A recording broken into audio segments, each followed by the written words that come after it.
Hello friends, అందరూ బాగున్నారా? మీరందరూ బాగుండాలని నేనైతే ఆ అమ్మవారినైతే మనస్ఫూర్తిగా కోరుకుంటున్నాను. ఈరోజైతే మేము మా గల్లీలో ఉన్న నల్లపోచమ్మ దేవాలయానికైతే పోయినాం. మేము పోయేసరికైతే అక్కడ పూజా కార్యక్రమాలు, అర్చన కార్యక్రమాలైతే స్టార్ట్ అయిపోయినాయి. ఇంకా మేము పోయిన కొద్దిసేపటికైతే అర్చన అయితే కంప్లీట్ అయిపోయింది. అయిపోయిన తర్వాత అక్కడున్న ఆడవాళ్ళందరము కుంకుమార్చన అయితే చేసుకున్నామనమాట. ఇక్కడ 9 రోజులు నవరాత్రులు అంగరంగ వైభవంగా మేమందరం కలిసైతే జరుపుకుంటాము. 9 రోజులు అమ్మవారు 9 ఆకారాలలో అయితే దర్శనమిస్తారు. ఈరోజు నేను 5వ రోజు పూజకైతే వెళ్ళినా. ఇంకా ఈరోజైతే మహాలక్ష్మి అవతారంలో అమ్మవారైతే దర్శనమిచ్చారనమాట.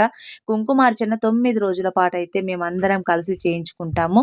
పొద్దున అర్చన కార్యక్రమాలు కంప్లీట్ అయిపోయిన తర్వాత మళ్ళీ సాయంత్రం గూడా అర్చన, అభిషేకం చేయించుకున్న తర్వాత కుంకుమార్చన అయితే చేసుకుంటామనమాట. అందరం కలిసి ఇలా గుడిలో అర్చన చేసుకోవడం అంటే చాలా బావుంటుందనమాట. సామూహికంగా కుంకుమార్చన చేసుకుంటే అదొక ఆనందం అనిపిస్తుంది.